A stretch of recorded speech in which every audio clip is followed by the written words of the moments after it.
Hi, I'm Colin Hung with Sway Health, where we love sharing the latest news, insights, and interesting stories from the brightest minds in healthcare marketing.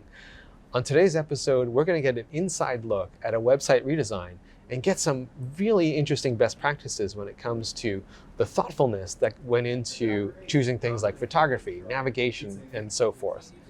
Joining me on the program today is Terry Robinson, who is the Senior Director of Communications and Content at Hebrew Senior Life. Terry, welcome to the program. Thanks for having me. I'm really excited. I just listened to your presentation, which was excellent here at NESHCO, about your new website. Mm-hmm. So maybe first of all, for our audience, can you just give us a quick overview of your organization? Sure. So Hebrew Senior Life is a nonprofit senior services provider based here in Boston. We provide healthcare services, senior living communities. We do clinical research, and we also teach future clinicians and healthcare providers, and we're an affiliate of Harvard Medical School. And Terry, what was the sort of impetus or the driving force behind making a change to your original site? Mm-hmm. So there were a couple of things driving it. One was actually technical. So it was built on a CMS that we didn't really want to be on anymore. It was a proprietary CMS which really locked us into one provider and didn't have the flexibility that we needed. So we wanted to re-platform, and we knew pretty early on we wanted to move it to Drupal. So that was a technical thing, but more importantly, we knew that the user experience was not as good as it could be. We weren't telling the story of who Hebrew Senior Life was.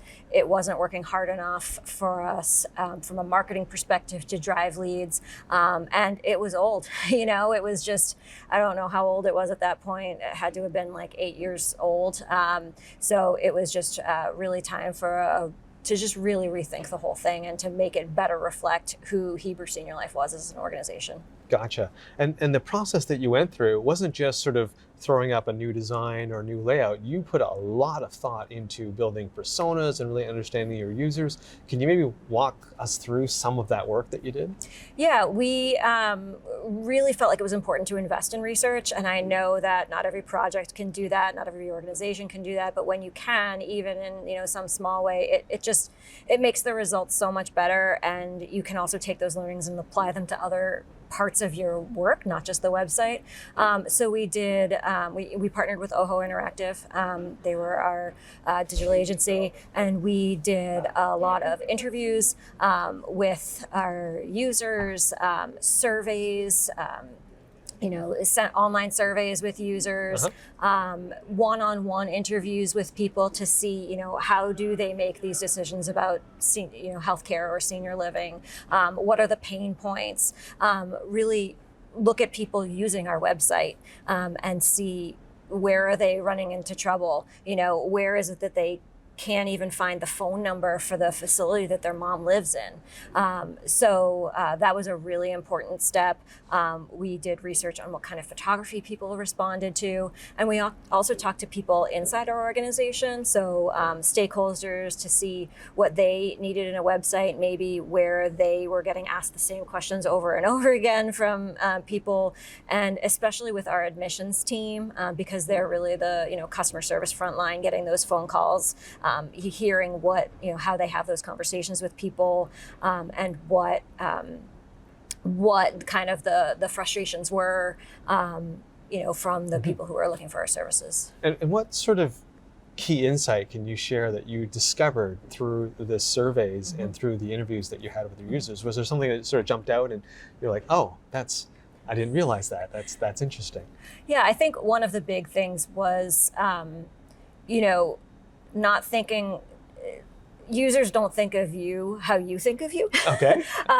So essentially, we were on our old website, we were talking about Hebrew Senior Life the way that we are organized internally, and that is not how users are seeing us. Okay. So that's one thing. The other thing is just, when somebody is coming to us, whether they're looking to make a lifestyle change and they want to move to senior living, or maybe it's more of a crisis situation and, mom fell and broke her hip. They don't necessarily know what they're looking for. Okay. They know they're coming to us with a problem, and we need to tell them how we can solve it, but they don't necessarily, that adult child doesn't know, like, oh, I need post-acute rehab. Like, they just know that mom can't go home. Right. Gotcha. And in your presentation, which was excellent, again, you spent a lot of time teaching us a little bit about all the thoughtfulness that went into the choice of photography that went onto your website. One thing that stood out for me was the whole concept of, even though I might be 85, I see myself as a 70-year-old. I envision myself being younger. And then the whole idea of never showing a photograph of someone that wasn't active. Can you tell me a little bit more about all that thought process that went into your photography? Yeah, and some of it, was certainly through the testing, where, our partners at OHO would show people some pictures and have them, rank it. And I think what it comes down to is people want photography that elicits positive emotion. Okay. And so when you see people who are active, who are smiling, who are engaged in their surroundings, that makes you say, like, oh, that's what life will be like for me if I'm, part of this community. And I think also for the adult child who is looking for services for their parent, they don't want to think of their parent as frail and getting older, even though that might be the reality. So to show, people who are active and engaged, regardless of what stage of life they're in, because that is one of our, that's our brand essence, right? That we help seniors think, dream, and achieve at all phases of life. So to portray that through our photography was a really important thing.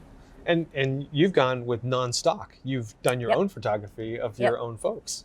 Yep, and we don't have an in-house photographer, so this is an investment that we choose to make, and we, try to get a photographer out there whenever we can, and we did make that. We also wanted to show real people. We wanted to show the real people who are in our communities, who people can say, oh, like, that's who my neighbor would be. Right.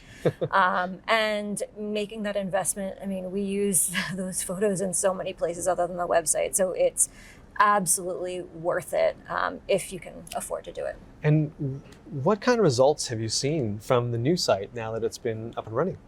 Yeah, so the goal of the website was really a marketing goal to drive leads. And we have seen, since 2020, we've seen inquiries almost double. So that's form fills on our website. We've also seen a really steady increase in users, in sessions, in page views. And the interesting thing that we saw, especially in the first 2 years of the site, was users and sessions increased, but page views stayed pretty similar. And what that told us was actually that our users were having a better experience on the site, because we were drawing more people in, but it was taking them less clicks to find the information that they were looking for. So that meant that we were doing our job. And since then, we've invested a little bit more in certain areas of paid advertising and organic search. So now we're also seeing page views increase as well. So if someone's watching this or listening to this and they're kind of looking at their site and kind of looking at it and going, having the same reaction you did 8 years ago, going, well, it's a bit old, maybe a bit stale.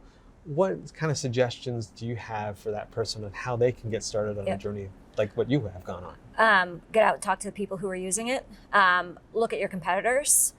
What are they doing? And not just your competitors. For us, our competitors, because we're such a unique organization, nobody does everything that we do. So in some ways we have a ton of competitors, because we have competitors for assisted living, and then we have different competitors for, post-acute care. Mm-hmm. So it's also a matter of looking at, other organizations in, other markets that aren't your competitors. What are they doing well? What are they not? But again, talking to the users, talking to the customer service people, the sales people, the frontline staff in your outpatient clinics, to see, what's the mindset of people who are coming in, how are they getting here, what questions do you get all the time that you're tired of answering, and how can we help put that on the website? Amazing. And Terry, where can people go to find more information about your organization? HebrewSeniorLife.org. And that's where you'll get to see the new website as well, right? Yes. Amazing. Well, Terry, thank you so much for being on the program today. Really appreciate it. Thanks so much for having me. This is Colin Hung with Sway Health. And if you enjoyed this interview, go and check out Sway, that's Sway with 2 A's, .health, where you'll find a lot more great content like this. Thanks for being here, and we'll catch you on the next video.